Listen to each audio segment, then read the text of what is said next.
드디어 삼각함수 시작이다. 삼각함수를 하게 되면 두 가지의 개념을 좀 바꿔야 되는데, 각에 대해서 두 가지가 바뀌어야 돼. 그 중에 첫 번째가 이제 일반각이라는 개념이고, 두 번째는 호도법이라는 개념이다. 일반각 먼저 하게 될 텐데, 일반각은 사실 별거 없어. 호도법이 나 개인적으로는 되게 충격적이었던 건데, 정말 재밌는 내용이야. 엄청 중요하고. 일반각 먼저 얘기를 하자면, 우리가 흔히 쓰는 그 각은 0도에서 360도 사이의 각을 얘기를 많이 하지, 그지? 네. 그런데 뭐 태권도 돌려차기 같은 거 보면 뭐 540도 뭐 회전 이런 얘기 나오지, 그지? 그리고 마이너스 30도라는 음수 각도도 언제든지 얘기할 수 있다고. 그래서 마이너스의 각도라는 게 나오려면 플러스 마이너스 방향을 정해줘야 된다고. 그런 여러 가지 문제점들이 있기 때문에 우리가 그냥 각도기로 재는 각이라는 개념에서 방향의 개념을 좀 추가를 해줘야 돼. 그러기 위해서 먼저 이제 등장하는 몇 가지 개념들이 있는데, 첫 번째가 각을 재려면 두 개의 선분이 필요하잖아. 그 중에 기준이 되는 각을 선분을 시초선이라 그래.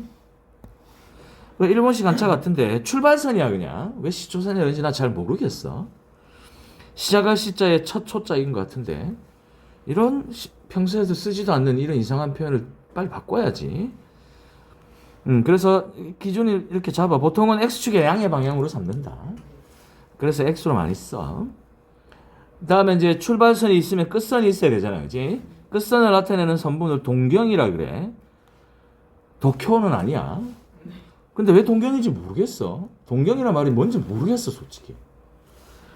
시초선이라 그랬으면 뭐 도착선이라고 하든지 뭐 이래야 되는데, 선이라는 이름도 안 들어간 그냥 뜬금없이 동경이야. 뭔지 모르겠어. 아, 제발 이런 한자 좀 안 썼으면 좋겠어. 우함수, 기함수와 마찬가지로. 정말로 싫어하는 표현들이야.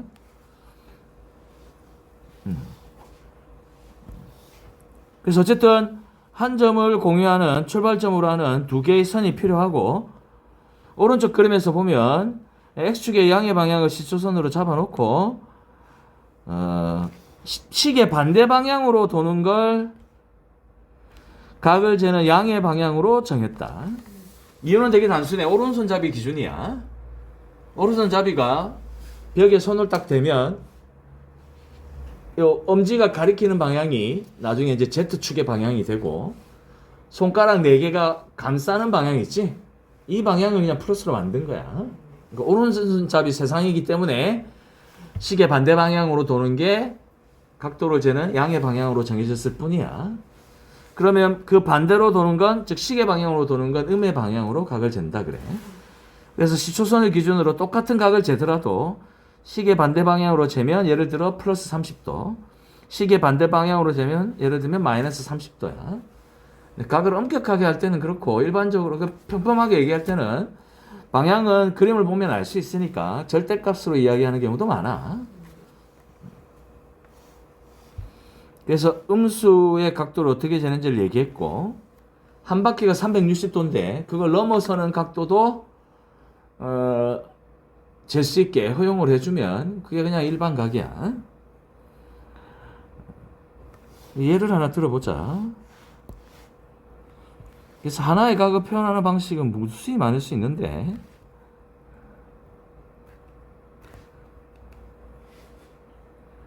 동경 OP가 이렇게 있고 얘가 이게 40도라고 치자고? 그럼 OP를 나타내는 방법은 40도라고 해도 되지만 한 바퀴 뺑 돌아서 이렇게 갈 수도 있지? 네. 동경 OP가 나타내는 위치를 40도가 아니라 360도 더하기 40도 한 400도라고 해도 돼. 또는 거꾸로 이렇게 뺑 돌아서 마이너스 320도라고 해도 돼. 거꾸로 돌면 마이너스를 했잖아. 거꾸로 한 바퀴 돌아서 또 한 바퀴 돌아서 이렇게 와도 되지. 그래서 마이너스 여기 360 더하면 되니까 680도라고 해도 돼. 하나의 동경이 나타내는 각을 표시하는 방법은 무수히 많이 있다. 근데 그것들이 보면 다 360도씩 차이가 나. 그래서 밑에 있는 것처럼 360도 곱하기 n 더하기 알파도라고 나타낸다. 당연히 n은 정수여야 되고 n이 플러스라면 시계 반대 방향으로, 마이너스라면 시계 방향으로 도는 방향을 의미하는 거고, 여기 알파는 보통 0도와 360도 사이의 각도로 표시하는데 위 같은 경우는 40도겠지? 근데 저기를 40도가 아니라 400도라고 하면 돼, 안 돼? 돼, 안 돼? 안 돼요. 된다? 돼요. 아무렇게 해도 돼? 어차피 n만 바뀔 거라고. 그러면 우리가 왜 0도와 360도 사이의 각도인 40도로 표현하는 거 좋아할까? 익숙하니까 그래, 그냥. 일반각은 이걸로 끝이야. 그래서 다시 말하지만 0도와 360도 안에 들어오던 각도를 360도 넘어가든 음수가 되든 관계없이 각을 잴 수 있게 동경의 위치로 가지고 표현하는 방법들을 이렇게 정의해 놓은 거야.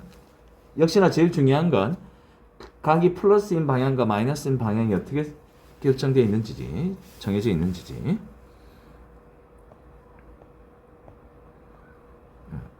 다음 두 동경의 위치 관계다. 여기도 일반각의 개념을 들여와야 된다는 것 때문에 되게 힘들어. 두 동경이 일치한다는 말은 예를 들면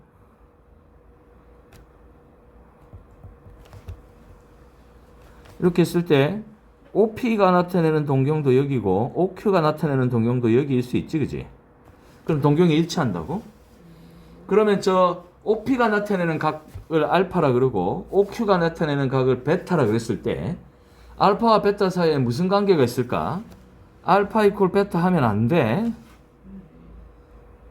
360도 차이 날 수 있지?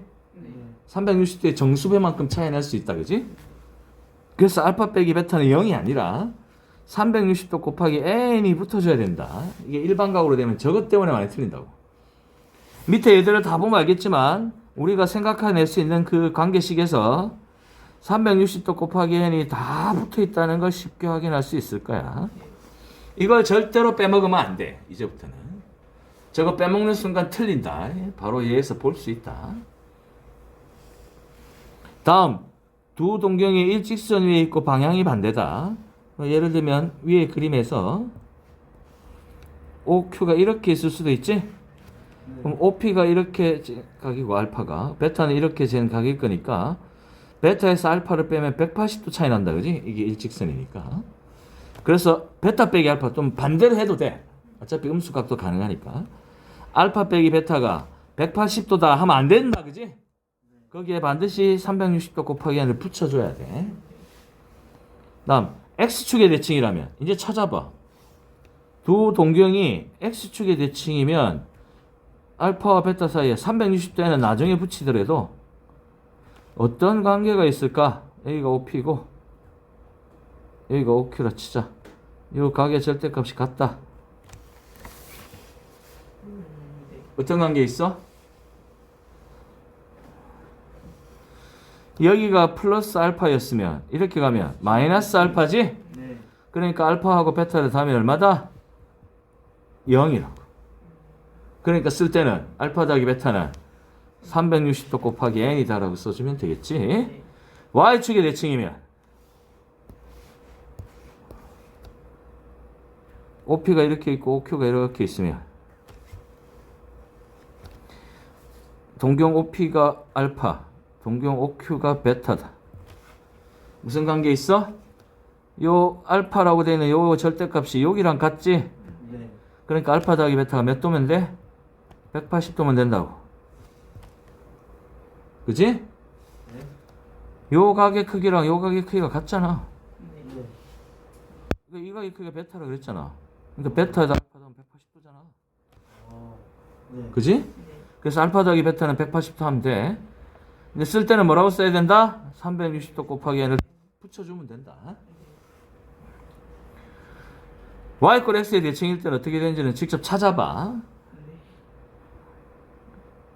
내가 왜 이걸 일일이 다 그려가면서 보여줬냐면 이 5개를 외워야 되는 사람도 있어. 이걸 자기가 직접 찾아내지 못하면 다 외워야 돼. 한번 외워봐라. 수학이 얼마나 토 나오는 과목으로 변할지 금방 알 거다. 지금처럼 그려가면서 자기가 찾아내는 연습을 해줘야 돼.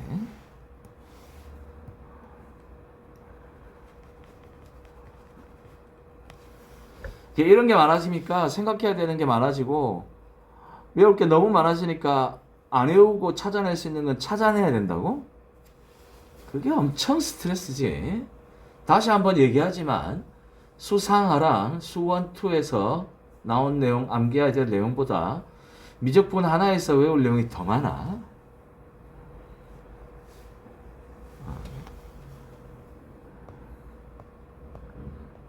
하다 안 돼서 외운다는 인정. 그 외에는 생각하기 싫고 계산하기 귀찮으니까 일단 외우고 본다. 이제 그러면 이제 수학 망하는 지름길이야. 자, 예제를 풀어보자. 일반값 관련되어 있는 문제다.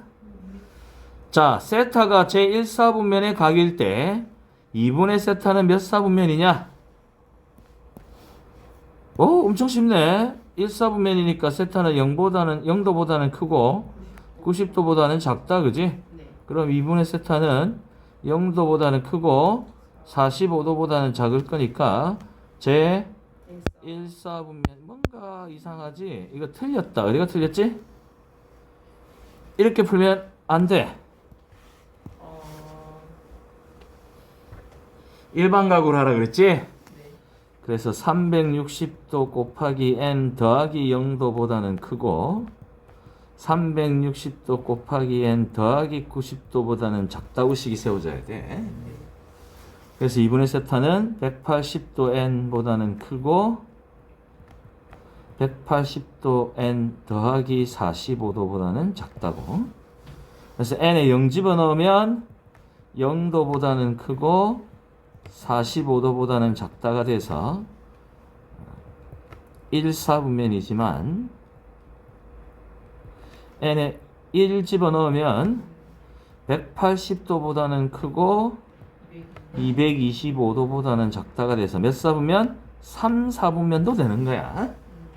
그 다음에 2 집어넣으면 또 0 집어넣었을 때가 똑같이 나와. 그래서 답은 1사분면과 3사분면 두 개다. 다시 얘기하지만 일반각을 배운 이후로 일반각 표현을 안 쓰고 그냥 평소 하던 식으로 쓰는 순간 바로 틀릴 거다. 이제부터는. 짜증나. 평소대로 했는데 틀려 이제. 이렇게 뭔가 자기가 기존에 해오던 그 틀을 완전히 깨버리고 다시 해야 되는 게 상당히 귀찮은 것이지. 근데 이거는 뒤에 나올 호도법에 비하면 아무것도 아니야. 호도법이 진짜 이상해. 처음 해보면. 자, 호도법으로 가자.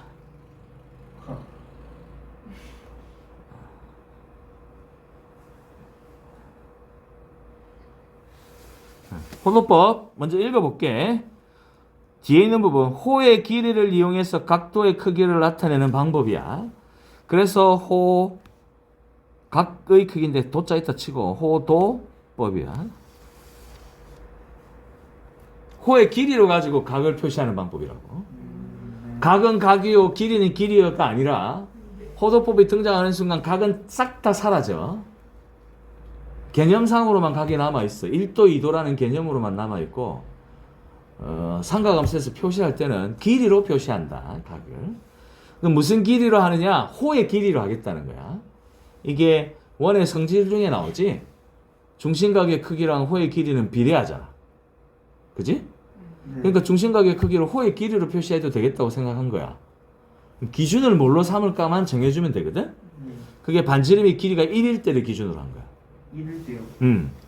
그래서 반지름의 길이가 1이지? 그러면 호의 길이가 1인 것도 있을 거잖아. 네.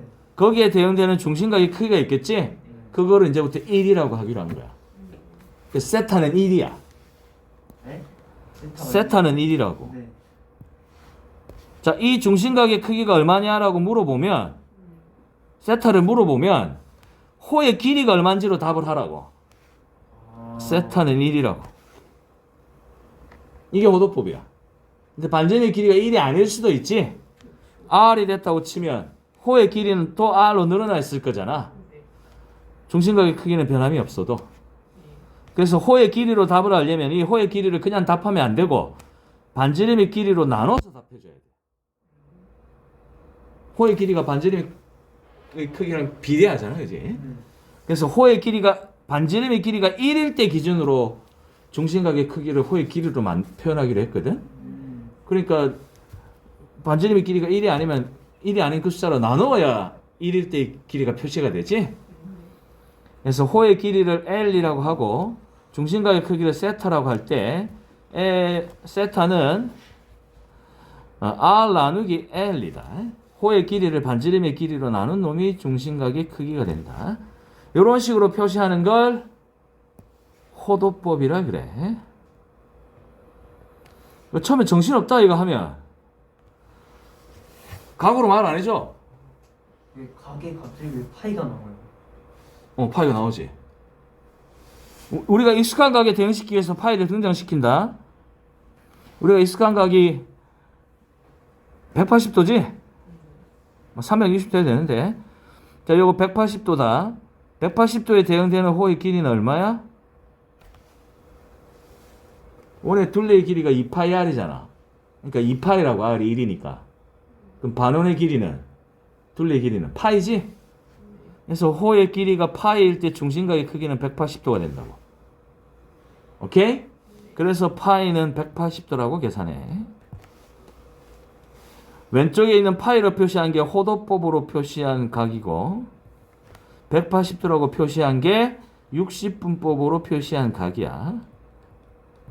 그래서 이 파이가 원주의 파이, 길이 파이하고 헷갈릴까봐 헷갈리는 게 아니고 그게 맞는 거야. 호의 길이가 중심각의 크기이기 때문에 굳이 저건 호의 길이가 아니라 각의 크기를 나타낸다라고 말하고 싶은 사람들을 위해 라디안이라는 단위를 쓴다고 돼 있어. 미국 애들은 안 써. 필요 없다 그래. 그런 단위는. 정의 자체가 길인데 뭘 라디안을 왜 써? 이렇게 돼 있는데 우리나라 사람들은 정석에서 그렇게 해놔서 그런지 모르겠는데 각은 라디안을 반드시 뭔가 각도 도자 붙이듯이 뭔가 있어야 된다고 생각해. 없어도 되는데 있으면 오히려 이상해져. 그래서 국제표준 단위 이런 데 보면 라디안이라는 단위는 없다고 돼 있다. 우리나라만 쓰고 있는 것 같아. 좀 이상하네 애들이야. 그런 거는 좀 공부 좀 했으면 좋겠어. 서양 애들은 라디안이라는 단위가 없다라고 얘기하는데 우리는 계속 있다고 쓰고 가르쳐 애들한테. 그럼 이상해지는데도. 그래서 밑에 있는 식이 세타 이퀄 r분의 l이라는 이 식이 호도법으로 각의 크기를 표시하는 방법이야. 반지름의 길이 r이 1일 때의 호의 길이를 구해야 되기 때문에 호의 길이가 반지름의 길이가 1이 아닐 때는 나눠버려서 r이 1일 때의 길이를 구하는 거지.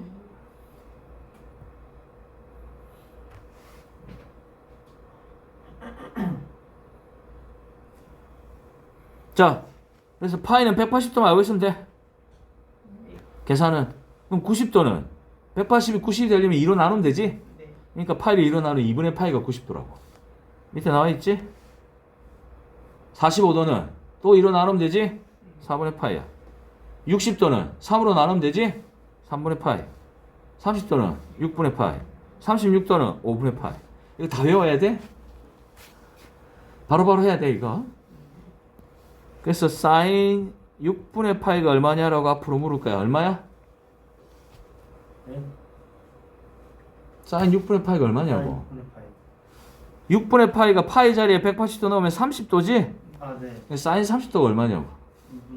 2분의 1. 2분의 1이지? 그러니까 호도법으로 주어져 있는 놈을 60분법으로 바꾸는 건 쉬워. 파이 자리에 그냥 180 넣으면 돼. 나는 6 하면 된다. 아, 그게 어려운 게 아니고 이렇게 60분법으로 주어진 걸 호도법으로 표시할 때가 귀찮은 거야. 그래서 잘 모르겠으면 파이 있고 180도 써놓고 매번 써놓고 풀어야 돼 이거. 문제에서 60분법으로 물어보면 내가 답을 쓸 때도 60분법으로 각을 써야 돼. 문제에서 호도법으로 물어보면 내가 답을 쓰는 각도도 호도법으로 답을 해야 돼. 그걸 안 지키면 틀렸다 그런다. 문제에서 6분의 사인 6분의 파이가 얼마냐고 6분의 파이가 얼마냐고 그런 문제는 없겠지. 넘어가자. 이게 되게 어색해. 지금도 나도 그래. 사인 6분의 파이가 얼마냐고 물으면 6분의 파이는 파이에 180도 넣으면 30도니까 사인 30도네. 그러니까 2분의 1이다. 지금도 그래. 그래서 네가 사인 6분의 파이가 얼마냐고 내가 물었을 때 에? 하고 말했던 거에 대해서 보통은 내가 딴지를 거는데 딴지를 안 걸어. 이건 브레이크가 한번 걸릴 수밖에 없다고. 빨리 적응해야 된다. 희한하게 우리가 쓰는 각도는 2분의 파이, 3분의 파이, 4분의 파이 이렇게 간단하게 표현돼. 저 환장한다 나중에 6분의 5파이, 6분의 7파이, 6분의 11파이, 3분의 2파이, 3분의 5파이 막 등장할 거야. 그걸 파이에 180도 넣고 막 계산해서 60분으로 바꾸고 이거 순식간에 왔다 갔다 왔다 갔다 이렇게. 그게 안 되면 호도법으로 60분법 바꾼다고 시간 다 쓰고 아무 계산도 못 한다. 너무 이상해. 왜 굳이 이렇게까지 해야 되냐고. 그냥 60분법 쓰면 안 돼? 안 돼. 안 되는 이유가 뒤에 나와. 교과서에서 알려주진 않아. 너희들이 한번 스스로 찾아봐. 그럼 그런 거 뭐 수행평가 이런 게 쓸 수 있는 충분한 좋은 재료가 될 거야. 호도법을 쓸 수밖에 없는 이유. 그래서 세타는 R분의 L이라는 거. 이 공식은 뒤에도 나올 거고 약간 변형돼서 나올 건데 지금은 파이 콜 180도라는 이게 제일 중요하다. 뭐 어렵게 호도법 얘기했지만 계산은 파이 콜 180도만 가지고 다 돼. 중요한 건 그게 아니야. 학생들이 이상한 소리 할 때가 있다고. 문제에서 호의 길이가 얼마다고 알려줬거든? 근데 애들이 각을 안 알려줘서 못 풀겠다 그래. 그럼 내가 환장하는 거야. 호도법이 호의 길이가 곧 각이라고 그렇게 얘기했는데 60분법 요 각도가 얼마냐 이렇게 생각하니까 못 푸는 거야. 호의 길이가 주어졌네? 그럼 반지름으로 나누면 각도 주어졌네? 이렇게 생각해야 되는데 길이 따로 각 따로 생각한다고. 앞으로 수학에서는 각도 60분법이라는 각도의 개념은 없애려고 그러고 있어. 길이로 다 표현한다. 이런 문제도 있어. 이거 수능에서 나왔던 문제인데 원위를 갖다가 일정한 속력으로 이렇게 회전하는 물체가 있다고. 그래서 호의 길이가 얼마만큼씩 움직인다는 걸 알려줬어. 원위를 움직이는 거에 속력을 알려줬다는 얘기는 호의 길이도 알려줬다는 얘기지? 근데 각을 안 줬다고 못 풀겠다 그런다고. 남의 얘기 같지? 당장 뒤에 문제 몇 개만 풀어봐도 모른다 아이들.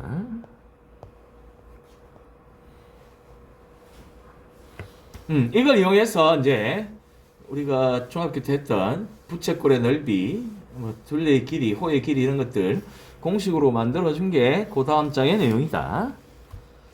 호의 길이는 중심각의 크기에 비례하기 때문에 호의 길이 L, 중심각의 크기 세타, 반지름의 길이가 R일 때 호의 길이 L 대 원의 둘레의 길이 2파이R은 중심각 크기 세타 대 원의 둘레의 길이가 얼마지? 둘레의 길이에 대응되는 각 360도가 2파이지? 그래서 2파이야. 여기 보면 알겠지만 호도법에 의한 각이 주어져 있는 거다. 그래서 세타도 호도법에 의한 각이다. 그래서 여기에 360도라고 쓰면 안 된다. 2파이라고 써야 돼. 지금 나오는 부채꼴의 호의 길이와 넓이는 전부 호도법이라는 전제하에서 공식이 어떻게 되는가를 알려주는 것들이야. 그래서 에리콜 R 세타 나와. 에리콜 R 세타 어디서 봤지? 네. 응. 세타는 R분의 L이었지? 호도법의 정의야 이게 그냥. 그래서 정의는 원래 세타는 R분의 L로 표시하는 게 맞지만 공식을 외울 때는 나도 L 이퀄 그냥 R 세타로 외우고 있다. 양변을 R로 나누면 되기 때문에. 다음 호의 넓이도 중심각의 크기에 비례하니까 뭐 비례식 세웠는데 이거 안 해도 되지. 부채꼴의 넓이는 2분의 1 곱하기 반지름 곱하기 호의 길이였지. 근데 L이 R 세타라며. L 자리에 R 세타 대입하면 이 공식이 나오지. 2분의 1 R 제곱 세타야. 호도법을 쓰면 부채꼴의 넓이와 호의 길이를 바로 계산할 수 있다. 이렇게 비례식 세워서 풀지 않아도 된다는 얘기를 하고 싶은 거야. 유도용으로 한 번만 보고 해주고. 어? 초등학교 때 봤던 것 같은데. 뭐를? 중학교 때 2분의 1 R 아 2분의 1 RL? 이거 초등학교 때 알려주는 공식이지. 중학교 1학년 때도 쓰지. 그게 이제 지금 다시 등장해. 호도법으로 등장한 거지. 내 눈앞에 비례식으로 푸는 게 눈에 띄는 순간 용서하지 않는다 내가. 어차피 못 외워. 무조건 호도법에 적용해야 돼. 그래서 무조건 이 공식으로 풀 것. L 이퀄 R 세타와 S 이퀄 2분의 1 RL, 즉 2분의 1 R 제곱 세타로 풀 것. 설명 필요 없어. 그냥 공식 외우고 끝냈대 여기. 네. 여기까지가 일반각과 호도법의 정의에 대한 내용이었고, 그 다음은 삼각함수의 뜻 정의로 넘어간다. 이것도 골 때린다. 호도법보다 더 골 때려 이거. 먼저 삼각 B를 얘기하자. 삼각 B는 예각에서만 쓸 수 있는 거지. 각 B가 90도인 직각삼각형 ABC가 있고 각 A가 세타일 때 사인 세타는 뭐분의 뭐? 2분의 1. B분의 A다 그지? 사인은 항상 맞은편으로 생각해야 돼. 코사인 세타는 코사인은 이웃한 놈으로 생각해야 돼. 탄젠트는 10분의 1. 맞은편 이웃한 분의 놈분의 맞은편으로 해야 돼. 뭐 어디 책 보니까 사인은 S자를 이렇게 쓰니까 이렇게 외우고 코사인은 C자를 이렇게 쓰니까 이렇게 외우고 저거 교과서에 나와요. 탄젠트는 T자 이렇게 쓰니까 이따위로 외우면 절대로 안 돼. 교과서에서 나온 건데. 그래 지금은 안 된다고. 네. 사인은 무조건 뭐? 맞은편으로. 코사인은 뭐? 이웃한 놈으로. 탄젠트는 삼각함수에서는 따로 정의를 하기 때문에 이것처럼 C분의 A로 안 쓰기 때문에 뭐 탄젠트는 네 마음대로 해라. 관심 없다. 아무튼 사인은 맞은편으로 외워. 그만 외우면 코사인은 이웃한 건 저절로 되잖아. 근데 이거 문제가 있지. 세타가 둔각이 되면 어떻게 할 거냐는 문제가 생기지. 세타가 둔각이 됐다. 그럼 삼각형 이렇게 그려질 거잖아. 자 그럼 사인은 뭐로 할래? 이거분의 이걸로 할래? 직각은 필요하니까 이렇게 수선을 내려야 되겠다 그지? 이거분의 이거로 할래? 이거분의 이거로 할래? 삼각함수의 정의와 가장 비슷한 걸 얘기하자면 이 후자다 후자. 그래서 이래저래 고민하다가 결국 내린 결론은 뭐냐? 삼각함수의 정의는 원칙적으로는 좌표로 정의한다. 동경 OP가 반지름의 길이가 R인 원위에 이렇게 놓여 있다고. 그러면 시초선 X축의 양의 방향으로부터 각도로 재는 게 세타가 되겠지. 그럼 전피의 좌표를 X, Y라고 할 때 이 X 좌표를 R 코사인 세타로 정의한다. Y 좌표를 R 사인 세타로 정의한다. 사인이 수직 방향이잖아. 그 Y 좌표하고 관련이 되어 있지. 코사인이 수평 방향이잖아. 그래서 X축, X 좌표랑 거 매칭을 시킨 거야. 반지름의 길이가 1이라면 X는 코사인 세타고 Y는 사인 세타지. 아까 호도법이 반지름의 길이가 1인 원을 기준으로 해서 정의했듯이 삼각함수도 반지름의 길이가 1인 원으로 정의하면 아주 간단해. X좌표가 코사인이고 Y좌표가 사인이야. 근데 반지름의 길이가 1이 아닐 수도 있기 때문에 R을 곱해준 거야. 그래서 양변을 R로 나누면 코사인 세타는 R분의 X야. 이제까지 사인을 배우고 코사인을 배웠지만 우리는 X좌표가 Y좌표보다 더 중요하지? 그래서 삼각함수에서는 이제는 코사인이 더 중요하다. 코사인이 X좌표와 관련된 거야. 나중에 벡터 같은 거 배우면 방향 코사인 그래.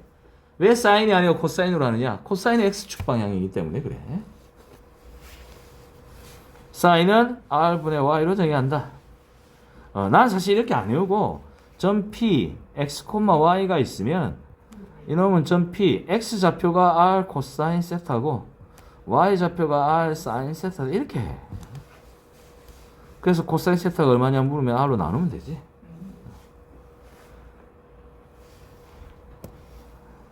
이 정의를 처음 봤을 때 드는 생각. 뭐 이딴 정의가 다 있어 이랬어 내가. 어이구 쌩 지랄을 하네 막 이랬다고 나도. 아, 너무 무식하잖아. 이게 뭔 소리야. 뭐 좌표로 정의를 해. 분명히 그랬었는데 삼각함수의 수원에 나오는 삼각함수 문제들을 다 풀 때쯤은 생각이 싹 바뀌어. 와 정말 저렇게 정의하기 잘했다로. 진작에 한 얘기인데 삼각함수의 정의에 공감하게 될 정도로 공부를 하면 삼각함수에 어느 정도 통달했다? 일정 수준에 올랐다라고 얘기할 수 있을 정도야. 아니 근데 왜 저기서 정의에 토달지 마. 정의에 토달고 싶으면 어떻게 하면 된다? 더 나은 정의를 들고 와서 수학협회에 제출하면 돼. 100% 빠꾸 먹을 거야. 나도 똑같이 생각했어. 전혀 관련이 없는데도 저기 삼각함수. 그래서 삼각함수인데 원이 등장하지. 그래서 삼각함수는 삼각함수보다 원이 더 많이 나와. 원함수 같아. 원함수. 반드시 기억해라. X좌표가 R 코사인 세타다. 그래서 이제부터는 사인보다는 코사인을 더 중요하게 생각하고 다루게 된다. 탄젠트는 어떻게 정의하느냐? 코사인분의 사인이야. 뭐 X좌표분의 Y좌표로 해놓은 건 설명하기 쉬우라고 한 거고 실제로는 뒤에도 나오는데 코사인분의 사인으로 해서 계산한다. 분모가 0이 되면 안 되겠지 당연히. 이게 이유가 다 있고 삼각비의 정의를 먼저 보여주고 삼각함수의 정의를 보여주는 것도 다 이유가 있어. 이게 복잡하게 보이지만 삼각함수는 사실 몇 사분면에 있느냐에 따라 좌표가 부호가 바뀌잖아. 그 부호만 알면 돼. 절대값은 삼각비로 그냥 계산할 수 있게 돼 있어. 그 사실을 깨닫고 나면 삼각함수가 정말 편하다고 느낄 수 있어. 더 근본적인 이유는 이제 호도법하고 연결이 돼서 움직이는 물체를 좌표로 표시할 때 등장하게 되는데 거기까지 가야 이제 일정 수준에 올랐다 얘기할 수 있고. 겁먹지 마. 삼각함수 정의 되게 어렵게 보이긴 하지만 이 정의 자체는 반드시 외워야 되지만 계산하는 건 되게 간단해. 호도법도 해괴한 정의가 등장했지만 계산은 파 이퀄 180도로 해결이 되듯이 삼각함수도 정의는 복잡하게 정의되어 있는 것 같지만 계산은 간단하게 가능하다. 여기까지.